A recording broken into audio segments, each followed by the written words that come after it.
Hello, I am Gaurav Kumar and I am selected for CPWD JEE, LMRC SCTO, PGCIL, DT, ICG आंतरिक, HPCL, maintenance technician and many other tech and non tech examination. अब बात कर लेते हैं male and required document के बारे में। तो इस तरह से मेल आया हुआ है, ये हेडिंग है, ऐसा कि आप देख सकते हैं कि डीवी एंड मेडिकल के लिए ऐसा बताया गया है और ये ER1 से आया है। ठीक है, यहाँ पे नेम लिखा गया है, उसके बाद दो तीन अटैचमेंट दिए गए हैं, call letter, qualification declaration and relationship declaration. इस तरह से यहाँ पर PDF बना हुआ है। अब एक एक करके सब देखते हैं। इसके अलावा भी एक और डॉक्यूमेंट का ज़रूरत पड़ेगा, वो कहाँ से डाउनलोड करना है उसका लिंक मैं डिस्क्रिप्शन या फिर कमेंट बॉक्स में पिन कर दूंगा, वहाँ से आप डाउनलोड कर लीजिएगा। एक एक करके सारे डॉक्यूमेंट्स को अब देख लेते हैं। सबसे पहले एडमिट कार्ड देखते हैं। ये फर्स्ट पेज है एडमिट कार्ड का। यहाँ पे रेफरेंस ID लिखा गया है, date and name, father's name, registration roll number लिखा गया है।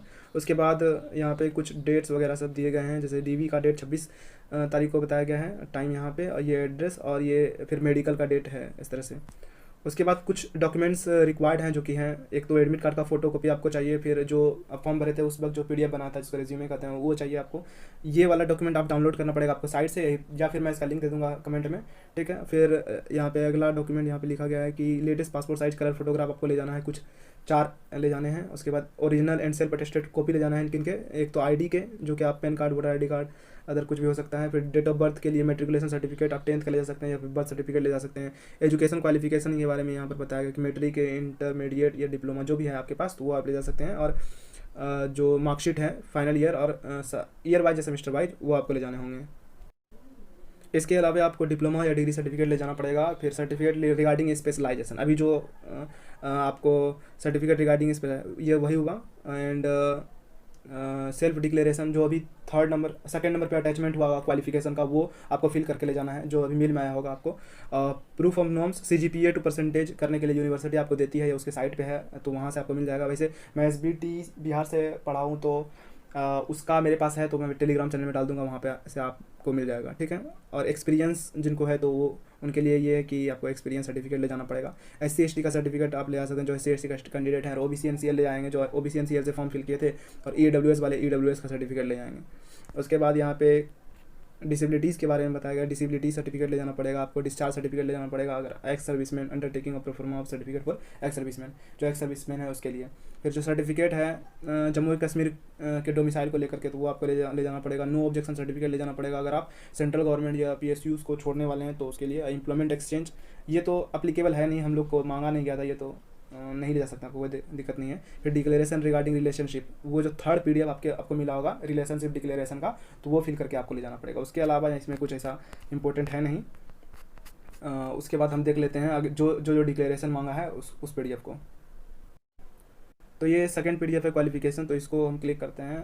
तो इसमें क्या है, किस तरह से इसको फिल करना है देख लेते हैं। तो यहाँ पे सबसे पहले आपको I में आपका नाम फिल करना पड़ेगा, कैपिटल में ही आप प्रेफर करें, और सन या डॉटर में अपने सन और डॉटर ऑफ, यहाँ पे फादर का नाम आपको फिल करना होगा। फिर रजिस्ट्रेशन नंबर यहाँ पे फिल करना होगा, जो आपका रजिस्ट्रेशन नंबर है, एंड इंस्टीट्यूट का नाम, क्वालिफिकेशन, डिसिप्लिन, इंस्टीट्यूट का जो नाम है। फिर क्वालिफिकेशन में वही, अगर डिप्लोमा है तो डिप्लोमा यहाँ लिखना पड़ेगा, एंड किस डिसिप्लिन में है, इलेक्ट्रिकल इंजीनियरिंग तो डिप्लोमा इन यहाँ पे दिया है, यहाँ पे इलेक्ट्रिकल इंजीनियरिंग आपको फिल करना पड़ेगा। नेम ऑफ यूनिवर्सिटी, जिस यूनिवर्सिटी से आप पास आउट हो, सेशन यहाँ पे फिल करना है। कॉलेज का रोल नंबर, तो कॉलेज का रोल नंबर को देख करके मैं बताना चाहता हूँ कि कहीं कहीं डिफरेंट सेमेस्टर में डिफरेंट रोल नंबर होता है, तो फाइनल सेमेस्टर का यहाँ रोल नंबर पुट कीजिएगा, फाइनल ईयर का जहाँ सेम है तो वहाँ सेम तो है, तो कोई दिक्कत नहीं है। CGPA को आपको यहाँ पे पुट करना पड़ेगा, एंड यहाँ पे परसेंटेज को फिल करना पड़ेगा। ठीक है, और उसके बाद यहाँ पे बताना होगा कि जो मेंशन है परसेंटेज, अब based on the formula of adopted college my institute for the conversion CGPA into percentage, proof in close. अगर आपके पास प्रूफ है CGPA से परसेंटेज में कन्वर्ट करने के लिए, तो आप ये वाला टिक करें, अगर आपके पास प्रूफ नहीं है तो ये वाला टिक कर सकते हैं। ठीक है, उसके बाद यहाँ पे नेम, यहाँ पे डेट, जिस डेट को आपका DV है, सिग्नेचर, यहाँ पर प्लेस पटना फिल कर सकते, या जहाँ पे भी आपको DV के लिए बुलाया गया है वो प्लेस आप कर सकते हैं। ठीक है, अब देख लेते हैं रिलेशनशिप फॉर्मेट किस तरह से फिल करना। कुछ इस तरह से रिलेशनशिप फॉर्मेट है। यहाँ सबसे पहले पूछा गया, do you have any relatives working employed in power grid, तो अगर हाँ है, अगर कोई आपके रिलेटिव्स पावर ग्रिड में, तो यस, नहीं है तो नो। अगर नहीं है तो बाकी के कुछ लाइन में आपको कुछ फिल करना नहीं है, डायरेक्ट आप नीचे आ करके सिग्नेचर या नेम या डेट प्लेस आप डाल सकते हैं। अगर हैं तो किस पोजीशन में है, डायरेक्टर के पोजीशन में है या फिर एम्प्लॉय की पोजीशन में, वहाँ पे टिक करना पड़ेगा। अगर डायरेक्टर हैं तो डायरेक्टर के नाम और रिलेशनशिप बताना होगा आपको कि वो किस तरह से आपसे रिलेट करते हैं। एंड एम्प्लॉय है तो एम्प्लॉय, उनके नाम, designation, place of posting, number, उनका एम्प्लॉय नंबर एंड रिलेशनशिप बताना पड़ेगा आपको। तो ये सेकंड फॉर्मेट भी फुल फिल हो गया। अब लास्ट बचता है मेडिकल का पार्ट 1 वाला, तो वो मैं दिखा देता हूँ आपको। तो ये वाला वो PDF है मेडिकल का। तो इसमें बहुत सारे पेजेस हैं, जैसे कि टोटल इसमें 10 पेजेस हैं और पार्ट 1 के टोटल 3 पेज हैं। पार्ट 2, पार्ट 3 और भी बहुत सारे पार्ट हैं, तो वो आपको ज़रूरत नहीं है। जब ये PDF आप डाउनलोड करोगे तो आपको सिर्फ first page and second page and ये कितना पेज हुआ, थर्ड पेज, तीनों पेज आपको प्रिंट आउट कर लेने हैं और इसको फिल करने हैं। वहीं पर फिल कीजिएगा या मेडिकल में, या फिर जब मेडिकल होगा या घर से ले जा सकते हैं। लेकिन कुछ डेटा आपको नहीं करने होंगे, वो सिग्नेचर वगैरह सब वो उस वक्त कराएंगे जब आपका मेडिकल होगा। तो क्या क्या फिल करना है देख लेते हैं कैसे। तो यहाँ पर सबसे पहले पासपोर्ट साइज फ़ोटो चिपकाना है आपको, ठीक है, with signature of candidate attested by the photo power grid official, ठीक है। और उसके बाद पोस्ट फॉर विच सेलेक्टेड, किस पोस्ट के लिए आप सेलेक्ट हैं यहाँ पे वो फिल करना। जैसे डिप्लोमा ट्रेनिंग यहाँ पर लिखना होगा कैपिटल में, ब्रैकेट में। अगर इलेक्ट्रिकल है तो इलेक्ट्रिकल लिख दीजिए। रेफरेंस नंबर, तो बहुत लोगों को रेफरेंस नंबर आया नहीं है उनके एडमिट कार्ड में। जैसे मेरे एडमिट कार्ड में रेफरेंस नंबर है, लेकिन मैं एक ईस्टर्न रीजन 2 के एक सेलेक्टेड कैंडिडेट है, मैं उनसे बात किया तो उनको ऐसे तो एडमिट कार्ड आया नहीं था।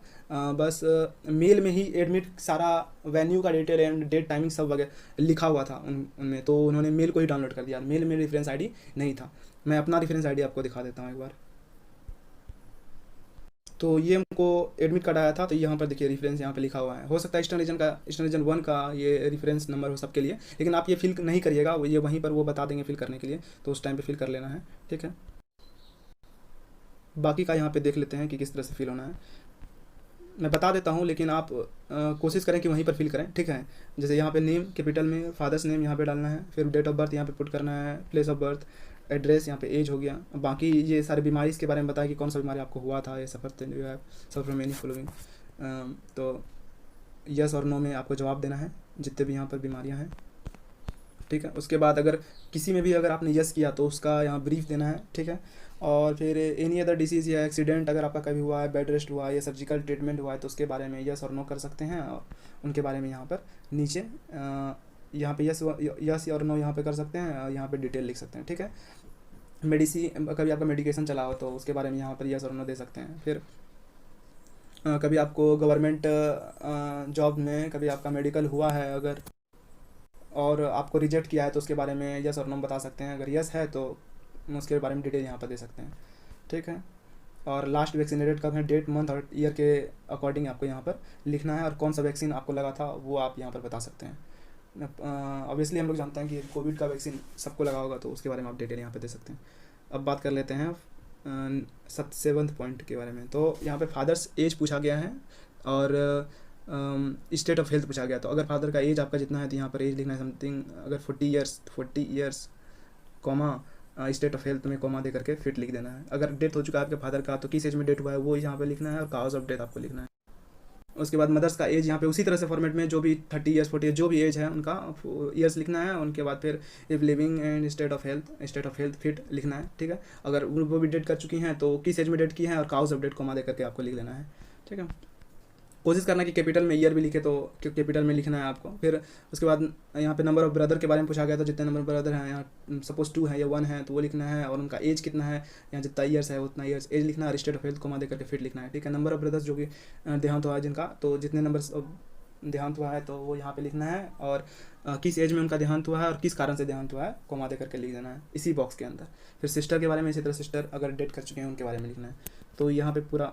फिर अगला मेरिटरियल स्टेटस के बारे में पूछा गया है, तो सिंगल, अगर मैरिड तो मैरिड, कितने आपके मेल चाइल्ड हैं एंड फीमेल चाइल्ड है वो उसके बारे में। और फैमिली प्लानिंग हिस्ट्री में आप नोट अप्लीकेबल लगा सकते हैं, बाकी इनका मीनिंग आप गूगल में सर्च कर सकते हैं, ठीक है। Please specify any significant information if not covered अब, अगर कोई इन्फॉर्मेशन आप देना चाहते हो और जो कि कवर नहीं हुआ तो यहाँ पर आप दे सकते हैं, ठीक है। उसके बाद यहाँ पर ये सिग्नेचर वगैरह सब मेडिकल ऑफिसर के सामने होगा, तो उस वक्त करा लेंगे वो सिग्नेचर, ठीक है। तो आई होप कि सारा PDF किस तरह से फिल करना है वो पहले से आप जान चुके हो। अगर कोई डाउट है तो आप कमेंट कर सकते हैं। बाकी जितने भी इंपॉर्टेंट डॉक्यूमेंट है वो टेलीग्राम पे भी मिल जाएगा, और लिंक कमेंट बॉक्स में मैं पिन कर दूंगा। तो वीडियो को यहीं एंड करते हैं। जय हिंद, धन्यवाद।